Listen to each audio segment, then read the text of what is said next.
سورۃ کہف کی فضیلت۔ بے تحاشا دولت چاہتے ہو تو سورۃ کہف اس طرح پڑھو کہ اپنی اولاد کو فرما بردار بنانا چاہتے ہو تو سورۃ کہف اس طرح پڑھو کہ بیماریوں کو ختم کرنا چاہتے ہو تو سورۃ کہف اس طرح پڑھو کہ لڑائی جھگڑے کو ختم کرنا ہو تو سورۃ کہف اس طرح پڑھو کہ بسم اللہ الرحمن الرحیم۔ رسول کریم صلی اللہ علیہ وسلم کے دور میں کچھ قریش مکہ ایک یہودی عالم کے پاس گئے اور اس سے کہا کہ حضور صلی اللہ علیہ وسلم سے ایسا کیا سوال پوچھا جائے کہ ان کے نبی ہونے کی حقیقت واضح ہو جائے۔ اس کے جواب میں یہودی عالم نے آپ صلی اللہ علیہ وسلم سے 3 سوال پوچھنے کو کہا، جن میں ایک سوال یہ تھا کہ اصحاب کہف کون تھے۔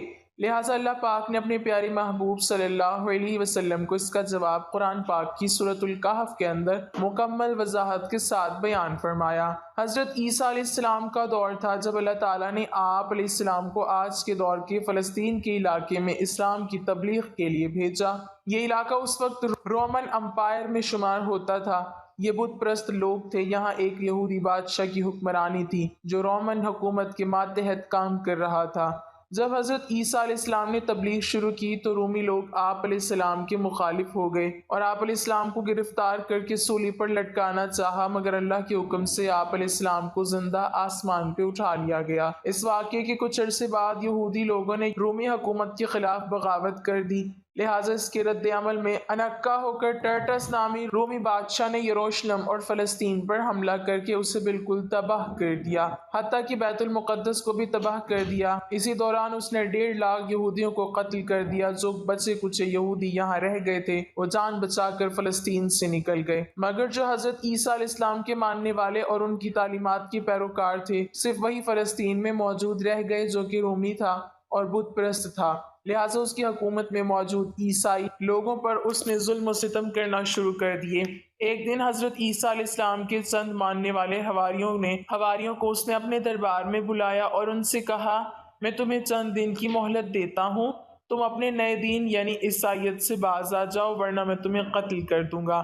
حضرت عیسیٰ علیہ السلام کے پیروکار یہ نوجوان لوگ دراصل اصحاب کہف تھے، جن کے واقعے کا ذکر قرآن پاک میں سورۃ کہف میں وضاحت سے آیا ہے۔ ان نوجوانوں نے جب یہ دھمکی سنی تو وہ شدید پریشان ہو گئے، کیونکہ وہ بادشاہ سے لڑنے کی ہمت نہیں رکھتے تھے اور نہ ہی شہر میں رہ کر عیسائی تعلیمات جاری رکھ سکتے تھے، ورنہ دقیانوس انہیں قتل کروا دیتا۔ لہٰذا انہوں نے شہر چھوڑ کر کہیں بھاگ جانے کا فیصلہ کیا اور اللہ پاک کی ذات پر بھروسہ کر کے شہر سے نکل گئے، یہ سوچتے ہوئے کہ اب اللہ پاک ہی ہمارے لیے کوئی فیصلہ کرے گا اور کوئی راستہ نکالے گا۔ یہاں تک کہ وہ ایک پہاڑ کے غار میں جا کر چھپ گئے اور وہیں سو گئے، یہاں تک کہ سوتے سوتے ان پر 300 سال کا عرصہ گزر گیا۔ ان چند نوجوانوں نے جب غار میں پناہ لی تو دعا کی کہ اے ہمارے پروردگار، ہمیں اپنے پاس سے رحمت عطا فرما اور ہمارے کام میں ہمارے لیے راہیابی کو آسان کر دے۔ پس ہم نے ان کے کانوں پر گنتی کے کئی سال تک اسی غار میں پردے ڈال دیے۔ دقیانوس نے جب ان لوگوں کو تلاش کروایا تو اسے معلوم ہوا کہ یہ لوگ اسی غار میں موجود ہیں۔ اسے بہت غصہ آیا اور حکم دیا کہ غار کو ایک مضبوط دیوار سے بند کر دیا جائے تاکہ یہ لوگ اندر ہی مر جائیں۔ بادشاہ نے جس شخص کے ذمہ یہ کام لگایا وہ بہت ہی نیک اور ایماندار تھا۔ اس نے اصحاب کہف کے نام اور ان کی تعداد اور پورا واقعہ ایک تختی پر لکھوا کر لوہے کے صندوق میں رکھ کر دیواروں کی بنیادوں میں رکھ دیا اور ایک تختی شاہی خزانے میں بھی رکھوا دی۔ اس 300 سال کے دوران دقیانوس بادشاہ مر گیا اور کئی بادشاہ اور حکومتیں آئیں اور چلی گئیں، یہاں تک کہ 300 عیسوی رومن امپائر نے بھی عیسائیت اختیار کر لی۔ 440 عیسوی میں بید روم نامی عیسائی بادشاہ کی حکومت آئی جو ایک نیک دل اور انصاف پسند بادشاہ تھا۔ اس نے 68 سال تک حکومت کی۔ اس کے دور میں مذہبی فرقہ پسندی جب عروج پر پہنچ گئی اور لوگوں میں مرنے کے بعد دوبارہ زندہ کیے جانے اور قیامت کا یقین ختم ہوتا جا رہا تھا، قوم کا یہ حال دیکھ کر بادشاہ بہت رنجیدہ ہوا اور اللہ سے دعا کی، اے اللہ کچھ ایسی نشانی ظاہر فرما کہ میری قوم کے لوگوں کا ایمان پھر سے تازہ ہو جائے، انہیں قیامت مرنے کے بعد دوبارہ زندہ کی جانے اور ایک خدا کا یقین ہو جائے۔ اللہ تعالیٰ نے اس کی یہ دعا قبول فرمائی۔ لہٰذا ایک روز ایک چرواہا اپنی بکریوں کو ٹھہرانے کے لیے اس غار کے پاس پہنچا۔ یہ وہی غار تھا جس میں اصحاب کہف موجود تھے۔ اس چرواہے نے چند لوگوں کے ساتھ مل کر اس دیوار کو گروا دیا۔ دیوار کے گرتے ہی لوگوں پر ایسی ہیبت و خوف طاری ہوا کہ سب گھبرا کر وہاں سے بھاگ گئے۔ یوں اللہ تعالیٰ کے حکم سے اصحاب کہف اپنی نیند سے بیدار ہوئے اور ایک دوسرے سے سلام کلام کرنے لگے اور اپنے ایک ساتھی یملیخا کو بازار سے کھانا لانے بھیجا۔ جب یملیخا بازار پہنچے تو یہ دیکھ کر حیران رہ گئے کہ شہر میں ہر طرف اسلام کا چرچا ہے، یہاں تک کہ لوگ اعلانیہ حضرت عیسیٰ علیہ السلام کا کلمہ پڑھ رہے ہیں اور ان کی تعلیمات پر عمل بھی کر رہے ہیں۔ اس کشمکش میں یملیخا نے کھانے کے عوض اپنے زمانے کے سکے دکاندار کو دیے۔ دکاندار نے جب یہ سکے دیکھے تو اسے شک ہوا کہ شاید اس شخص کو پرانا خزانہ مل گیا ہے، لہٰذا اس نے یملیخا کو سپاہیوں کی سپرد کر دیا۔ سپاہیوں نے یملیخا سے پوچھا، بتاؤ یہ خزانہ کہاں سے آیا؟ یملیخا نے کہا، ہمارے پاس کوئی خزانہ نہیں، یہ ہمارا ہی پیسہ ہے۔ سپاہیوں نے کہا، ہم کیسے مان لیں کیونکہ یہ سکے 300 سال پرانے ہیں۔ یملیخا نے کہا، پہلے مجھے بتاؤ کہ دقیانوس بادشاہ کا کیا حال ہے؟ سپاہیوں نے جواب دیا، آج اس نام کا کوئی بادشاہ نہیں، مگر سینکڑوں سال پہلے اس نام کا ایک بے ایمان بادشاہ گزرا ہے، وہ بت پرست تھا۔ یہ سن کر یملیخا حیران پریشان ہوئے اور بتایا کہ ہم کل تو اس کے شہر سے اپنا ایمان اور جان بچا کر بھاگے تھے، اور میں اور میرے ساتھی قریب کے ایک غار میں چھپ گئے تھے، جبکہ میرے باقی ساتھی اب بھی غار میں موجود ہیں، تم میرے ساتھ چل کر خود ہی دیکھ لو۔ جب سپاہی اور بہت سے لوگ اس غار کے پاس پہنچے تو اصحاب کہف یملیخا کے انتظار میں تھے۔ جب غار پر بہت سے آدمی پہنچے اور شور و غل سنائی دینے لگا تو اصحاب کہف سمجھے کہ دقیانوس کی فوج ہمارا تعاقب کر کے غار تک آ پہنچی ہے، لہٰذا وہ اللہ تعالیٰ کے ذکر اور حمد و ثنا میں مشغول ہو گئے۔ سپاہیوں نے غار پر پہنچ کر تانبے کا وہ صندوق برآمد کر لیا اور اس کے اندر سے تختی کو نکال کر پڑھا تو وہاں اصحاب کہف کے نام اور یہ لکھا تھا کہ یہ مومنوں کی جماعت ہے جو اپنے دین کی حفاظت کے لیے دقیانوس بادشاہ کے خوف سے اس غار میں پناہ گزین ہوئی ہے۔ دقیانوس نے اس غار کے منہ کو بند کروا دیا ہے۔ سپاہی یہ دیکھ کر بہت حیران و پریشان رہ گئے۔ جب کچھ سمجھ نہ آیا تو اپنے بادشاہ بہدروس کو اطلاع دی۔ بادشاہ نے یہ خبر سنی تو فوراً اپنے امراء اور علماء کے ہمراہ پہنچ گئے۔ اصحاب کہف نے غار سے نکل کر تمام واقعہ بادشاہ سے بیان کیا۔ بہدروس نے سجدہ گزار ہو کر اللہ تعالیٰ کا شکر ادا کیا کہ اے اللہ، میری دعا قبول ہوئی اور آپ نے ایسی نشانی ظاہر فرمائی کہ انسان موت کے بعد زندہ ہونے کا یقین ضرور کرے گا۔ اس کے بعد اصحاب کہف نے بادشاہ کو دعا دی اور سلام کرنے کے بعد دوبارہ اسی غار میں واپس چلے گئے اور دوبارہ واپس جا کر سو گئے، اور اسی حالت میں اللہ تعالیٰ نے انہیں موت دے دی۔ بادشاہ نے اسی غار میں ان کی قبریں بنوائی اور سالانہ ایک دن مقرر کر دیا جب لوگ اصحاب کہف کی قبروں کی زیارت کے لیے آیا کرتے تھے۔ اس سلسلے میں متعدد قول پائے جاتے ہیں۔ حضرت عبداللہ بن عباس کا قول ہے کیونکہ ان اصحاب کے نام ایک تختی پر کندہ تھے اس لیے انہیں رقیم کہا جاتا ہے، اور انہی کا یہ قول بھی ہے کہ رقیم اس بستی کا نام ہے جس کے پہاڑوں کے ایک غار میں یہ چھپے ایک ہی جماعت ہونے پر متفق ہیں۔ کیا تو اپنے خیال میں غار اور کتبے والوں کو ہماری نشانیوں میں سے کوئی بہت عجیب نشانی سمجھ رہا ہے؟ آثار قدیمہ کی تحقیقات کے جو جدید انکشافات گئے ہیں ان میں سب سے نمایاں اس شہر رقیم کی دریافت ہے، اور جس قدر تحقیق کی جا رہی ہے اس سے قرآن کی حرف بحر تصدیق ملتی ہے۔ جدید تحقیقات کے مطابق یہ تخمینہ لگایا گیا ہے کہ یہ واقعہ حضرت عیسیٰ علیہ السلام کے بعد رسول اللہ صلی اللہ علیہ وسلم کے زمانے کے قریب پیش آیا۔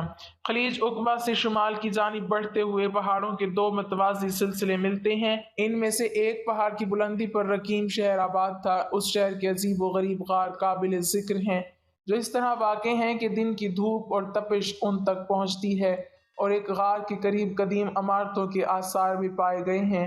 حضرت علی کرم اللہ وجہہ کی روایت ہے کہ رسول اللہ صلی اللہ علیہ وسلم نے فرمایا، جو شخص جمعے کے دن سورہ کہف پڑھ لے وہ 8 روز تک ہر فتنہ سے بچا رہے گا، اور اگر دجال نکل آئے تو یہ اس کے فتنے سے بھی بچا رہے گا۔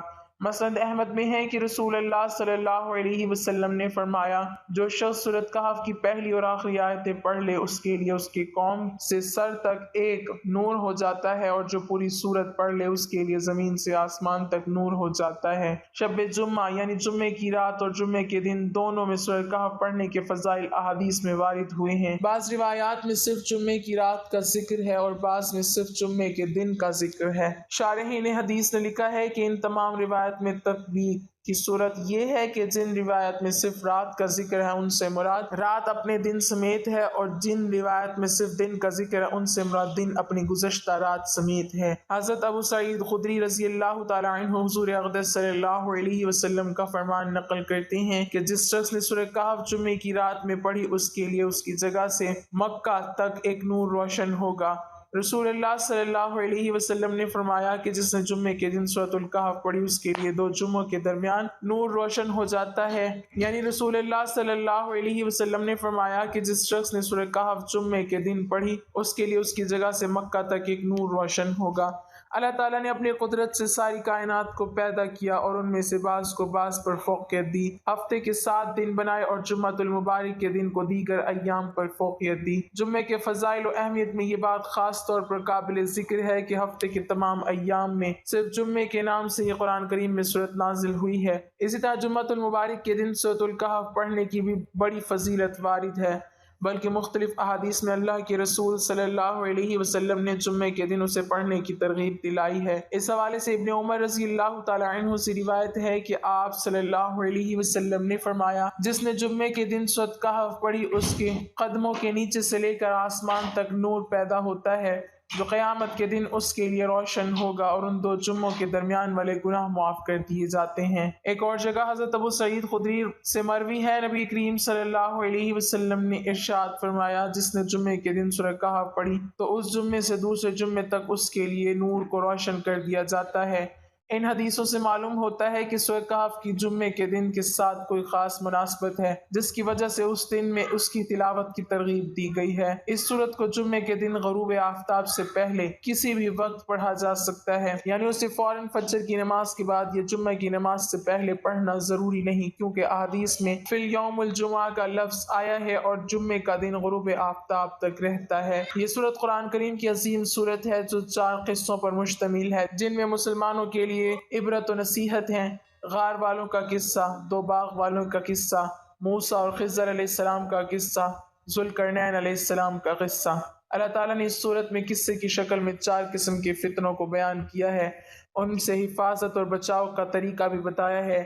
نمبر 1، غار والوں کے قصے میں دین میں فتنے کی طرف نشاندہی کی گئی ہے، اور اس سے یہ سبق ملتا ہے کہ دین میں فتنے سے حفاظت کا طریقہ اللہ کی رسی کو مضبوطی سے تھامے رکھنا اور نیک لوگوں کی صحبت اور رفاقت اختیار کرنا ہے۔ نمبر 2، باغ والے قصے میں مال کے فتنے کی طرف نشاندہی کی گئی ہے کہ اس سے حفاظت کا طریقہ یہ ہے کہ انسان اس دنیا کی حقیقت کو جانے پہچانے کہ یہ بہت ہی معمولی اور حقیر شے ہے، آخرت کے بالمقابل اس کی کوئی وقت نہیں۔ نمبر 3، موسیٰ اور خضر علیہ السلام کے قصے کے ذریعے علم کے فتنے کی طرف نشاندہی کی گئی ہے، جس سے یہ سبق ملتا ہے کہ اس سے حفاظت کا طریقہ اللہ اور اللہ کی مخلوق کے ساتھ تواضع و خاکساری اپنانا ہے۔ نمبر 4، ذوالقرنین کے قصے کے ذریعے سلطنت اور جاہ و منصب کا فتنے کی طرف نشاندہی کی گئی ہے، اس سے حفاظت کا طریقہ یہ ہے کہ انسان اللہ کی خاطر اخلاص کو اپنائے اور یہ یقین رکھے کہ ایک دن یہ سب ختم ہو جائے گا۔ حکومت و سلطنت ہمیشہ کے لیے نہیں ہوتی، لہٰذا ہمیں قرآن مجید کی اس صورت کی قدر و منزلت کو سمجھنا چاہیے، جمعے کے دن اسے ترجمے کے ساتھ پڑھنے کا اہتمام کرنا چاہیے اور اس کی آیات پر غور و فکر کرنا چاہیے اور اس میں مذکورہ واقعات سے عبرت و نصیحت حاصل کرنی چاہیے۔ سورۃ کہف پڑھنے سے گھر میں سکون و برکات نازل ہوتی ہیں۔ صبح و شام اس صورت کی تلاوت کریں، انشاءاللہ آپ کی پریشانی ختم ہوگی اور آپ کے گھر میں سکون آ جائے گا، اور انشاءاللہ ہر شر سے اللہ پاک آپ کی حفاظت فرمائیں گے۔ جو شخص قرض میں ڈوب گیا ہو اور قرض اتارنا مشکل ہو گیا ہو وہ سورۃ کہف کو 3 مرتبہ بعد نماز جمعہ پڑھے اور اللہ تعالیٰ سے دعا کریں، انشاءاللہ قرض سے نجات حاصل ہوگی،